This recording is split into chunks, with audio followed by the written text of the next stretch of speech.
name is Jenna Labadia. I'm an occupational therapist, and this presentation is designed to show someone what it would look like if we wanted to propose a bill that would add mental health curriculum into public schools. To give a little bit of background information, I am a therapist who's located in Connecticut. So I decided to look at some state bills, and I came across this bill, which it's number 5493, and it's titled An Act Concerning the Inclusion of Mental Health Awareness in the Public School Curriculum. I found this bill. I then looked up my representatives, my local representatives, and found Representative Christy Carpino, who was a Republican.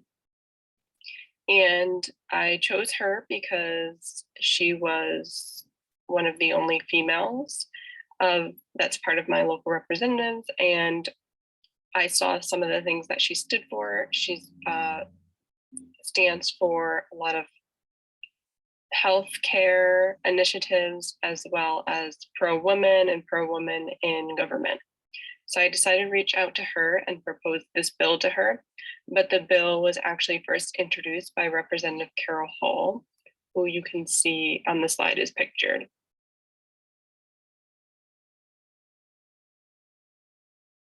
With the proposition of this bill, it would require or mandate that mental health curriculum is taught in the public school systems in Connecticut.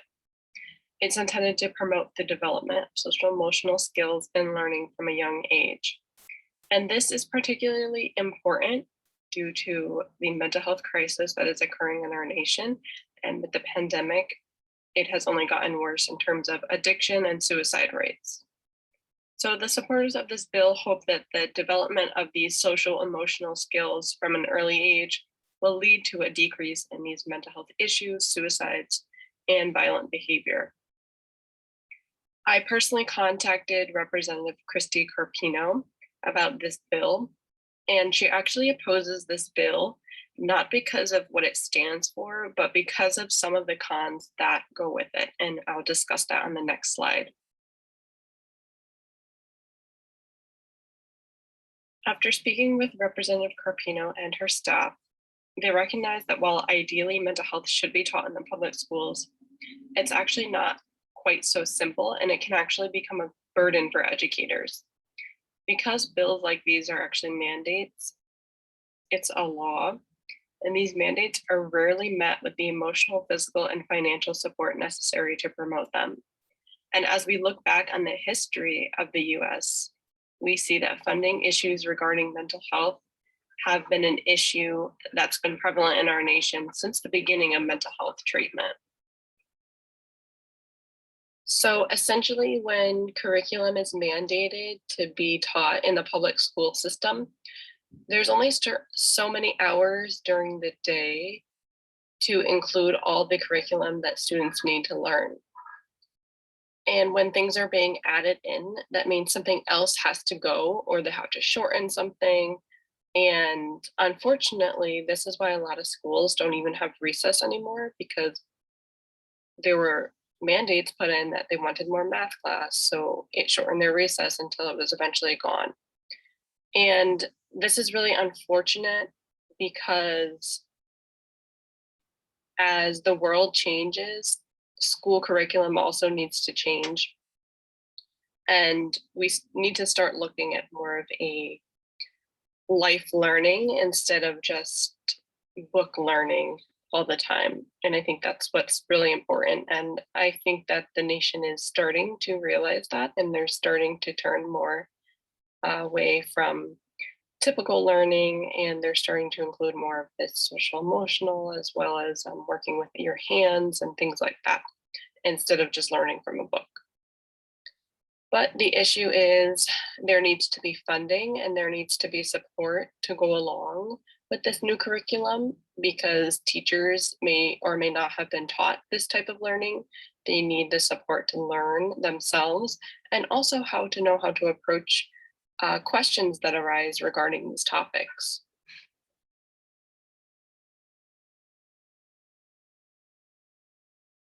The history of mental health treatment in the United States plays a large role in today even passing bills like this. It's affected by the history of our country. In the 1800s, state hospitals specifically for the treatment of acute mental health first began in the United States. And, at first, these mental hospitals were really inhumane and, there was this huge social stigma attached to individuals who were in these hospitals. And then in the 19th century is when moral treatment rehabilitation was first developed. And this was developed by people who saw that individuals with mental health needs and mental illness were not being treated appropriately. So there was this shift, which included treatment such as normal habits. This included working, and this is actually where occupational therapy was kind of born. And then, unfortunately, we kind of went back to inhumane practices, eugenics, sterilization, was thought to be a cure for mental illness by preventing those with mental health issues from giving birth. But we know that this is not how necessarily not how mental health issues get passed down, not to mention that it's inhumane to do something like this. Electroconvulsive therapy, insulin shock therapy, and lobotomies were also being performed. And unfortunately, people of color were actually the ones most affected by this because the people doing these experiments were doing them mostly on people of color. So after the Great Depression, things started looking up a little bit. In 1946, which is only 75 years ago, the National Mental Health Act was signed, which placed greater responsibility on the government to promote mental health support and funding. And then this is where psychotropic medications started coming into play, and things became more community-based and less about hospitalization and isolation.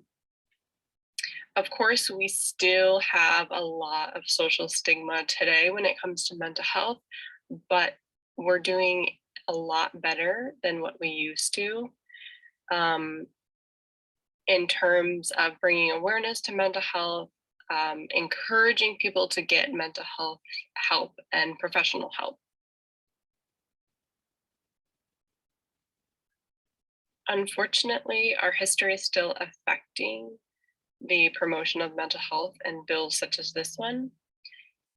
There's less funding available for mental health than physical health, and there's less resources and things like that.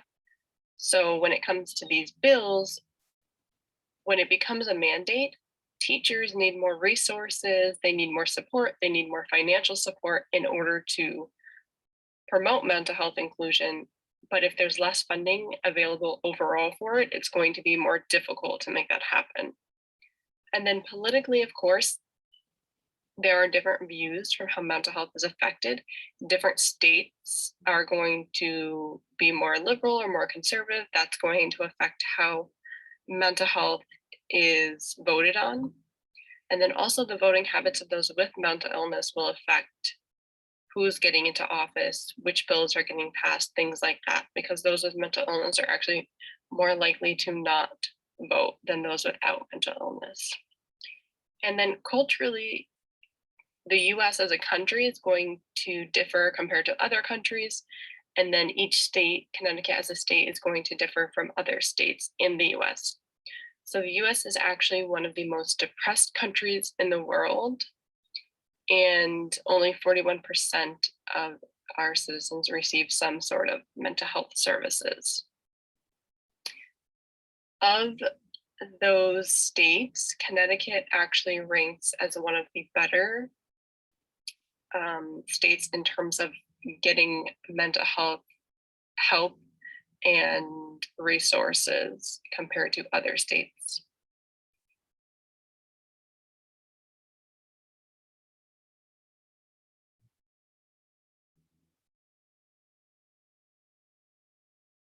Can there be a solution when it comes to proposing bills such as this one? Basically, funding definitely needs to be reallocated. Many people think, oh, we need more funding, we need more funding. But we don't necessarily need more. We just need to learn how to reallocate it better. So that way, we're not having to find new resources. We're simply taking the resources that we already have and moving them to where they're needed more appropriately.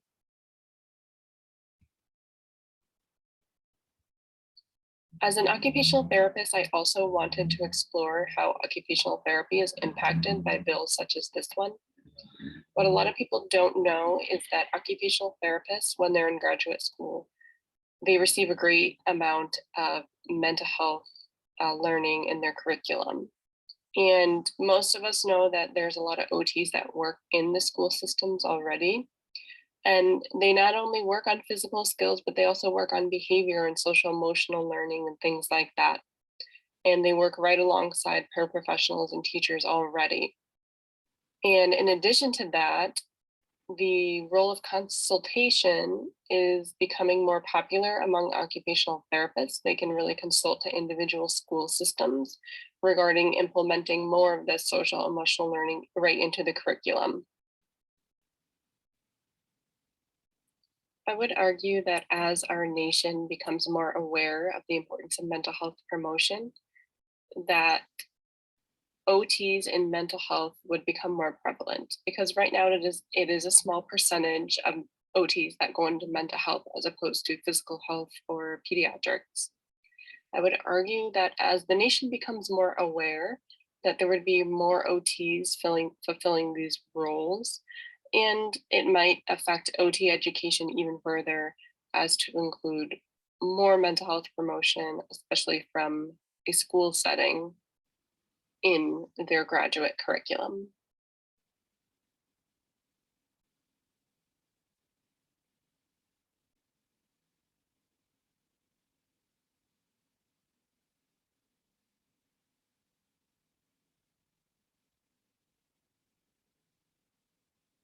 I want to thank you for reading and listening along, and I hope you learned something. I know I did.